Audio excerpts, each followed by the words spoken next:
Čo by ste urobili, keby ste našli v opustenej tajge horiacu sviecu a 3 tanieriky s dymiacim jedlom? A čo keby sa majitelia tohto obydlia vrátili a ponúkli vám zahrať si hru, kde stávkou je vaša duša? Dnes vám rozprávam príbeh, ktorý vás prinúti pochybovať o tom, že starodávne sily opustili naše lesy navždy. Hlučná sibírska zima. Skúsený poľovník sa chystal na ďalšiu obchádzku svojho úseku. Tisíce štvorcových kilometrov nedotknutej tajgy, kde najbližšia osada sa nachádza 300 kilometrov ďaleko. Po 10-ročnej práci v lese videl všetko, od pytliakov po medvede. Ale to, čo ho čakalo tento raz, sa nezmestilo do rámca bežnej ľudskej skúsenosti. Ráno napadol čerstvý sneh, mráz silnel a starý snežný skúter fungoval ako hodinky. Ideálne podmienky na niekoľkodenný výpad do najodľahlejších kútov rezervácie. Poľovník plánoval skontrolovať stav zimovísk, preskúmať miesta krmenia losov a zároveň nainštalovať nové fotopasce na sledovanie vlčích svor. Prvý deň prebehol bez problémov. Dostal sa k starému pohraničnému bodu na vzdialenej rieke, skontroloval stav stavieb, prenocoval v známej chatke. Na nasledujúce ráno sa vydal po trase, ktorú už niekoľko rokov nepoužíval. Príliš ďaleko od hlavných chodníkov a vlci tam mali vážne sídlo, ale práve táto odľahlosť ho priťahovala. Na takýchto miestach príroda ukazuje svoju pravú tvár a poľovník sa môže cítiť súčasťou divokej tajgy a nielen jej pozorovateľom. K poludňu druhého dňa poľovník pochopil, že niečo nie je v poriadku. GPS začalo ukazovať zvláštne súradnice. Kompas sa točil ako šialený a známe orientačné body akoby sa rozplynuli v belasej hmle. Storočné cedre, podľa ktorých sa orientoval celé 10 ročia, zmizli. Namiesto známej cesty sa otvorila úplne neznáma dolina. Skúsený tajgista nepodliehal panike, ale vnútorný pocit nepokoja začal narástať. Roky v lese ho naučili dôverovať intuícii a tá teraz kričala o nebezpečenstve. Zvieratá sa správali zvláštne. Ani jedna stopa, ani zvuk, dokonca ani vrany nekrachčili. Mŕtva tichosť, ktorá tlačila na ušné bubienky. Snežný skúter náhle začal zhasínať. Najprv motor pracoval s výpadkami, potom úplne zhasol uprostred zasneženej lúky. Poľovník skontroloval všetky systémy. Palivo je, sviečky sú čisté, ale stroj nenaskočil. Akoby niečo neviditeľné vysávalo z neho život. Teplota rýchlo klesala. Slnko sa skrylo za ťažkými oblakmi a tajgista pochopil. Do tmy zostávajú asi 2 hodiny a prenocovanie na otvorenom mieste v takom mraze je istá smrť. Musím rýchlo hľadať úkryt. Po asi 1 kilometri hlbokým snehom poľovník uvidel to, čo ho donútilo zastaviť sa ako prikovaný. V hustej jedľovine, kde na všetkých mapách mala byť nepreniknuteľná húština, stála veľká drevená chata. Na pohľad opustená, okenice zatvorené, na dvore nikto, ale z komína stúpal tenký dym. Tajgista sa priblížil. Dvere boli pootvorené, skrčili sa na vetre. Nahliadol dnu a strnul. V peci praskali polená, na stole horela vosková svieca a vedľa stáli 3 misky s dymiacim jedlom. Ako by sa majitelia práve vrátili. Majitelia, je niekto doma? Zakričal poľovník, ale odpoveď sa nedostavila. Zima prenikala až do kostí, zatiaľ čo v izbe bolo teplo. Rozhodol sa vojsť, zahriať sa a počkať na majiteľov obydlia. Usadil sa na lavičke pri peci a obzrel sa. Prostredie bolo starobilé, ale udržiavané. Drevené riady, handrové koberečky, ikony v červenom rohu. Všetko naznačovalo, že tu skutočne žijú ľudia. Ale kde sú? Únava vzala svoje. Poľovník si ľahol na lavičku a zdriemol si pod praskaním horiaceho dreva. Prebudil ho skrz praskanie drevených podláh a hlasy. Keď otvoril oči, uvidel, že do izby vošli 3 muži. Všetci boli oblečení v starodávnom roľníckom odeve, handrové košele, papuče, opásané koženými pásmi. A host sa prebudil, povedal ten, ktorý bol najstarší. Mysleli sme, že si úplne zamrzol. Poď dnu, poď k stolu, poriadne sa zahrej. Poľovník sa postavil z lavičky, cítiac sa nepríjemne. Prepáčte, že som vošiel bez opýtania. Zablúdil som. Snežný skúter sa pokazil. Chcel som počkať na majiteľov. Čo ty? Aké prepáčenie? Mávol rukou najvyšší z trojice. Zákon tajgy, Každý pocestný je vítaným hosťom. Sadni si k stolu, naješ sa z cesty. Poľovník si sadol na ponúknutú lavičku. Na stole dymili misy s mesom. Stáli tam drevené hrnčeky s niečím tmavým a voňavým, ležal tam čierny chlieb. Jedlo vyzeralo chutne, ale zvláštny pocit v ústach naznačoval, niečo tu nie je v poriadku. Majitelia sa pýtali poľovníka na život vo veľkom svete, ale ich otázky boli zvláštne. Zaujímali sa, či je pravda, že ľudia sa naučili lietať na železných vtákoch a či vo svete existujú miesta, kde noha človeka ešte nezakročila. Dlho tu žijeme, povedal najstarší z trojice, starostlivo skúmajúc tvár hostia. Tak dávno, že si už ani nepamätáme, kedy sme prišli do týchto lesov. Čas tu plynie zvláštnym spôsobom. Druhý prikývol a dodal. A ty, poľovník, nebojíš sa chodiť sám po tajge? Hovorí sa, že v lesoch sa potuluje nečistá sila. Ach, zasmial sa poľovník, ale smiech bol napätý. Niečo na týchto ľuďoch ho nútilo nervózne sa cítiť. Možno príliš intenzívne pohľady, alebo to, že ani raz počas rozhovoru nemrkli.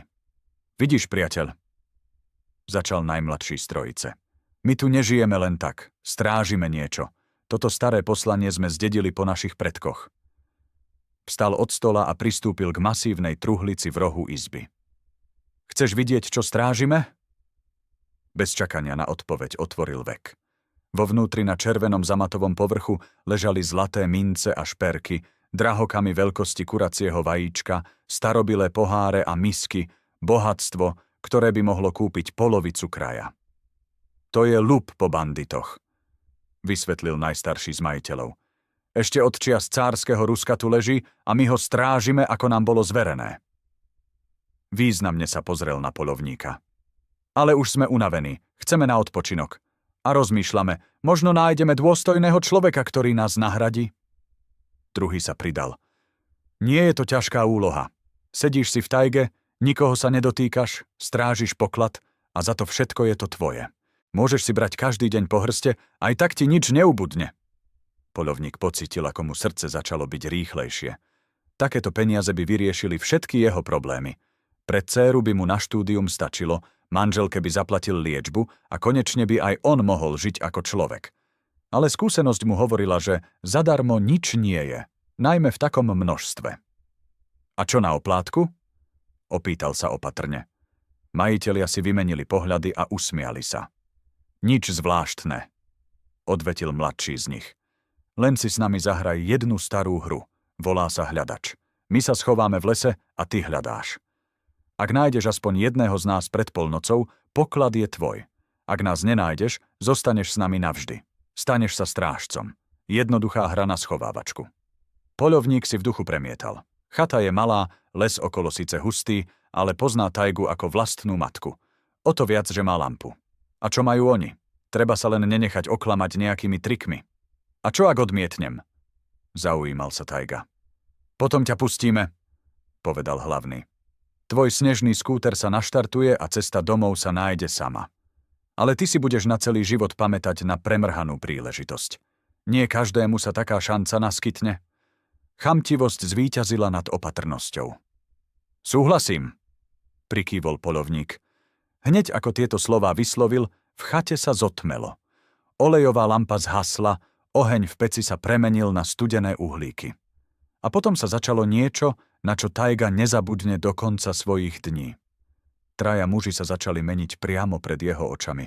Ich tváre sa natiahli, z čiel im vyrástli rohy, ruky sa premenili na pazúry. Odevy sa rozpadli, odhalili telá pokryté srsťou s dlhými chvostami. Oči sa naplnili krvou a začali žiariť v tme žltým ohňom. Bytosti, ktoré ešte pred minútou vyzerali ako ľudia, ukázali zuby a vydali zvuk, od ktorého stuhla krv v žilách. Nebolo to rev ani výkrik, bol to smiech, strašidelný, neľudský smiech, ktorý akoby vychádzal z najhlbších hĺbok pekla. Hra sa začala? Zachrapčal ten, ktorý bol hlavný. Hlas sa stal hrdzavým zosičaním. Pamätaj pred polnocou a polnoc bude o hodinu. Všetci traja zmizli v tme, nevybehli, nerozpustili sa, jednoducho prestali byť viditeľní. Poľovník zostal sám v studenej chate, kde jediným zdrojom svetla bol ciferník jeho náramkových hodín. Spojník vytiahol lampu a zapol ju. Lúč svetla osvetlil prázdnu chatu. Nikto pri stole, nikto v rohoch, nikto na ležadlách pod stropom. Truhlica so pokladmi zmizla, ako by nikdy neexistovala. Poľovník vybehol von. Mesiac sa skryl za oblakmi. V lese panovala hrozná tma. Iba sneh odrážal slabé modravé svetlo, ale ani to nepomáhalo rozoznať niečo ďalej ako 10 metrov. Začal prehľadávať okolie chaty nadmerne, ako ho učili v poľovníckej škole, po špirále, rozširujúc kruhy hľadania. Lampa zachytávala z tmy kmeňové stromy, zasnežené kríky, ale žiadne stopy tých bytostí. Čas plynul. Po polhodine hľadania poľovník pochopil, že má dočinenia s neobyčajnými protivníkmi. Tieto bytosti mohli pohybovať bezhlučne, nezanechávať stopy na snehu a možno sa nachádzali v inej dimenzii. Ale ustúpiť nebolo kam. Podmienky hry boli prísne. Buď nájde jedného z nich, alebo zostane tu navždy. A čo znamená zostať navždy s takýmito susedmi? Radšej na to nemyslieť. Do polnoci zostávalo 10 minút, keď tážnik počul zvuk, ktorý mu ochladil krv.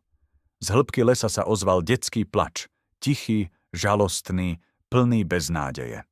Poľovník vedel, že je to pasca.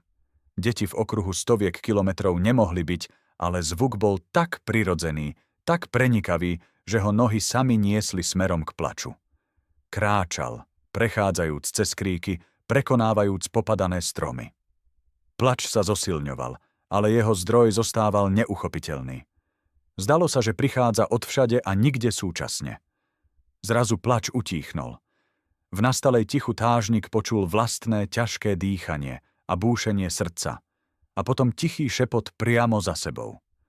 Našiel ho. Poľovník sa otočil a posvietil si baterkou. V lúči svetla stál mladší z trojice, ale teraz vyzeral úplne inak ako v izbe.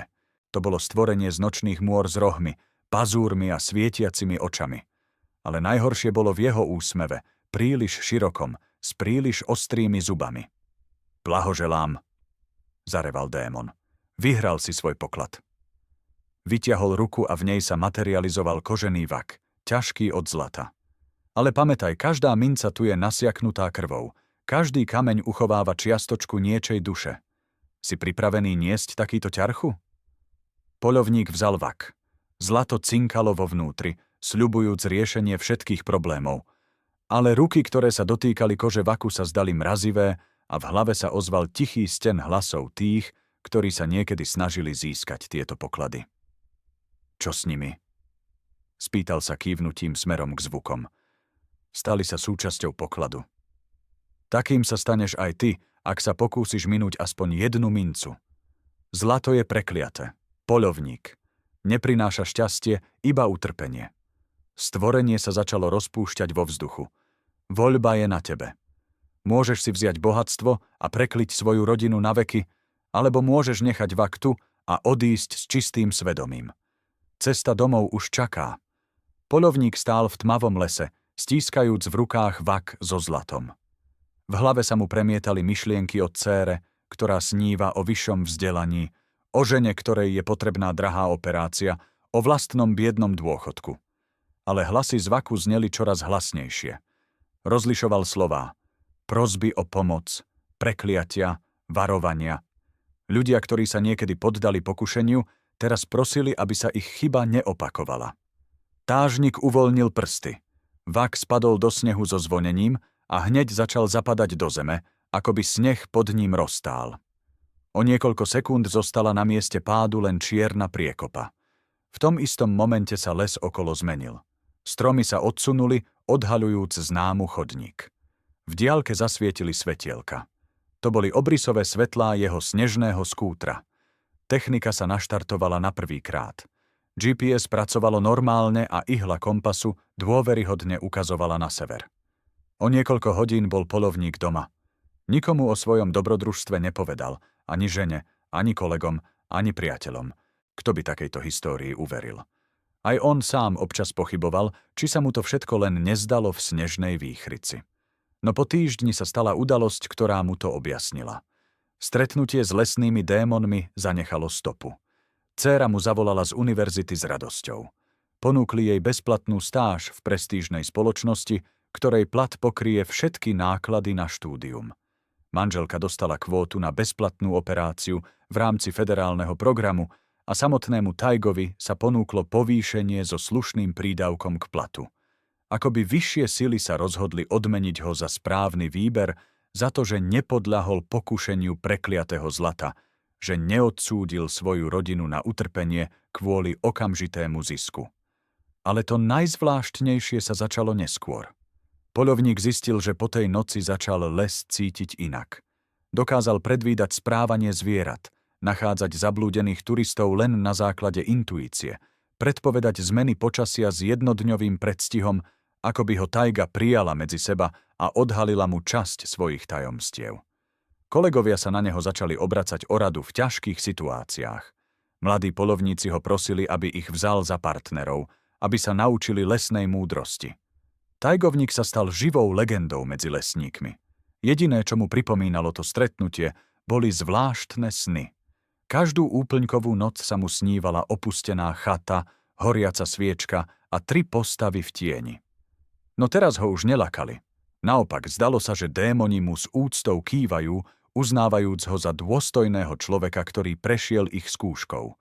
A občas nachádzal v lese iných zablúdených pútnikov, lovcov, turistov, geológov, vždy na čas, vždy v kritickej chvíli a vždy vedel, ako ich zaviesť k ľuďom. Akoby neviditeľná sila ho smerovala k tým, ktorí potrebovali pomoc. Prešlo niekoľko rokov, kým sa poľovník odvážil rozprávať tento príbeh. Počas tej doby zachránil z tajgy viac než 20 ľudí, zabránil niekoľkým lesným požiarom, pomohol nájsť zmiznuté deti. Ľudia ho nazývali anielom strážnym sibírskych lesov. Možno, že stretnutie so starovekými silami tajgy naozaj zmenilo jeho osud. Možno, že odmietnutím prekliatého zlata získal niečo oveľa cennejšie, schopnosť pomáhať iným a cítiť živú dušu lesa. Ak vás tento príbeh prinútil zamyslieť sa nad tým, že nie všetky poklady sa merajú peniazmi, prihláste sa na kanál Skryté tajomstvá. Tu skúmame hranice medzi skutočným a mystickým. Rozprávame o ľuďoch, ktorých život sa zmenil po stretnutí s nevysvetliteľným. Dajte like, ak veríte v existenciu vyššej spravodlivosti a určite napíšte do komentárov, či ste sa stretli so situáciami, keď správny morálny výber viedol k nečakaným odmenám. Vaša skúsenosť môže inšpirovať ostatných k správnym rozhodnutiam v ťažkých životných situáciách.